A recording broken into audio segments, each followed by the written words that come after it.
नमस्कार, मैं हूं सच्चिदानंद वशिष्ठ और सज्जनों, आज एक अद्भुत जानकारी आपको देंगे।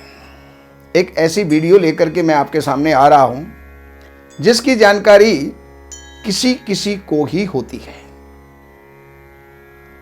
और इस वीडियो को मैं चालू करूं उससे पहले आप हमारे श्री वशिष्ठ चैनल को सब्सक्राइब करें, बेल आइकन को दबाएं, जिससे कि हर प्रकार की जानकारी आपको प्राप्त हो सके, चाहे वो ज्योतिष है, वास्तु है, धर्म ग्रंथ हैं, व्यावहारिक जीवन के अंदर काम में आने वाली जानकारियां हैं।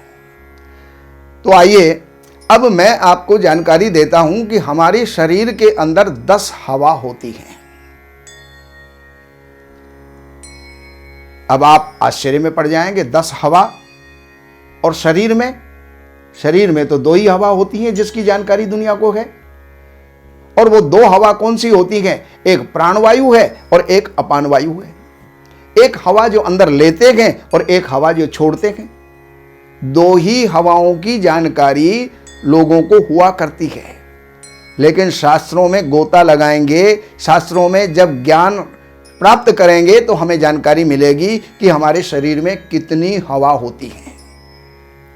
और शास्त्र क्या कहता है? प्राणोपान समानस्य,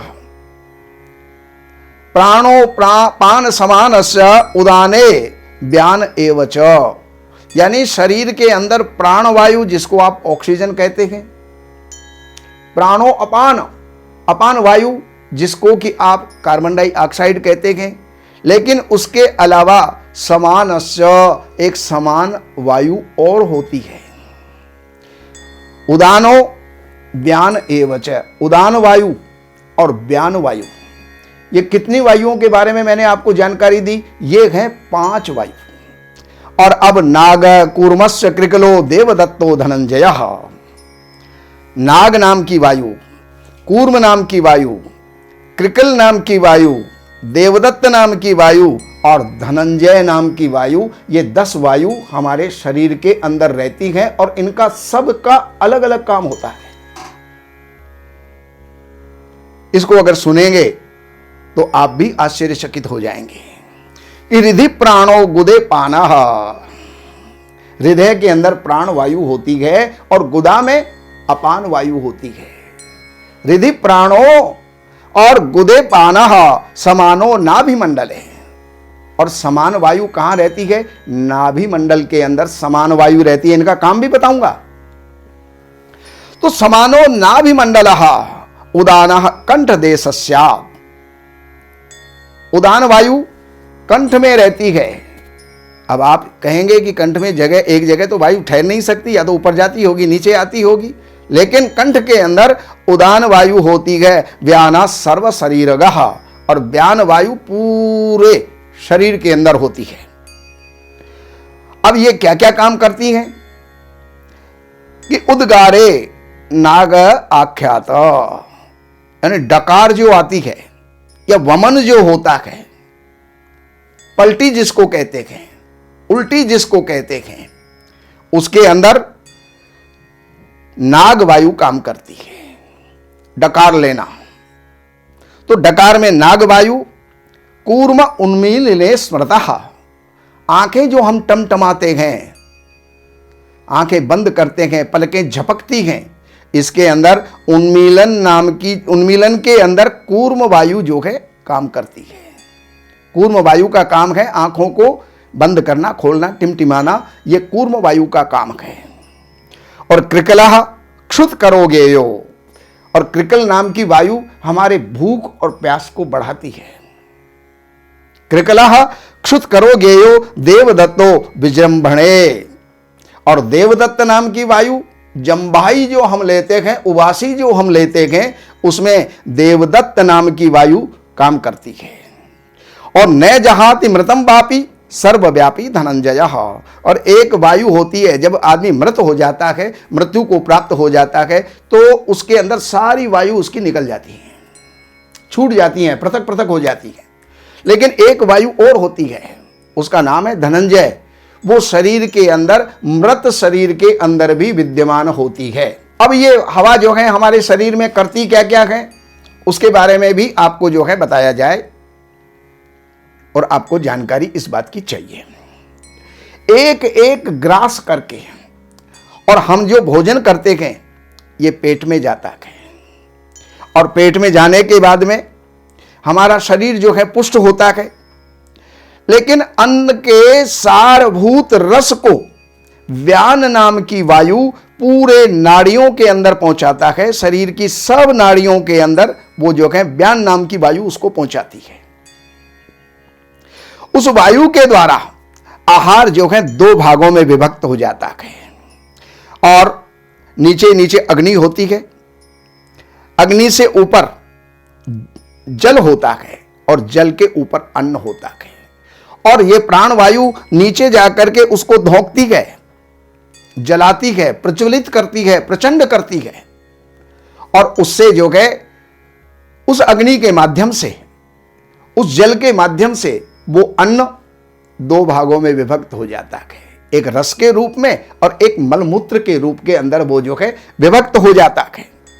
उसके द्वारा मलमूत्र जो है अलग अलग हो जाते हैं, और इस रस से निकलने से उसे व्यान वायु जो है, इसमें जो रस निकलता है, सार तत्व जो निकलता है, तो व्यान वायु उसको पूरे शरीर के अंदर पहुंचा देता है। रस के प्रथम भाग यानी पृथक भाग जो मल है वो हमारे शरीर के 12 अंगों से बाहर निकलता है, और 12 अंग 12 छिद्रों से जो है वो बाहर निकलता है। सबसे पहला अंग कौन सा है? कान, जहां से मल निकलता है। जो मैल होता है कान से जो आप निकालते हैं ये हमारे शरीर का मल है। आंख, नाक, जिह्वा, दंत और नाभि, नाखून, शरीर के जो नाखून, गुदा, गुप्तांग और जो है जितने भी जो बाल हैं ये हमारे 12 छिद्र हैं, 12 द्वार हैं, जिससे कि मल हमारे शरीर से बाहर निकलता है। जिस प्रकार से सूर्य के उगने से हर प्राणी अपने अपने कर्म के अंदर प्रवृत्त हो जाता है, उसी प्रकार ये जो सारी हवा अंदर अपना अपना कार्य जो है ये मनुष्य के शरीर के अंदर ये करती रहती है। तो बताओ कैसी लगी ये जानकारी? अगर अद्भुत हो तो आप हमारे चैनल को जो है सब्सक्राइब करें, बेल आइकन को दबाएं और इसको शेयर भी करें, जिससे दुनिया को जो है इस बात की जानकारी मिले। और बाकी जब भी आपको कभी फ़ोन करना हो तो सुबह 10 बजे से लेकर के शाम के 6 बजे तक आप फ़ोन करें। जो भी आपको जानकारी चाहिए, ज्योतिष से संबंधित, वास्तु से संबंधित, जीवन से संबंधित, सुख दुख से संबंधित, लाभ हानि, व्यापार से संबंधित, नौकरी और अपने करियर से संबंधित जो भी कोई जानकारी आपको चाहे तो वो आप अपॉइंटमेंट इन नंबरों पर लेकर के और आप वार्ता कर सकते हैं, बात कर सकते हैं। नमस्कार। दैवज्ञ सच्चिदानंद वशिष्ठ जी से ज्योतिष, वास्तु, तंत्र मंत्र से संबंधित जानकारी हेतु हमारे YouTube चैनल श्री वशिष्ठ को सब्सक्राइब, लाइक और शेयर करें। लेटेस्ट अपडेट के लिए बेल का बटन जरूर दबाएं।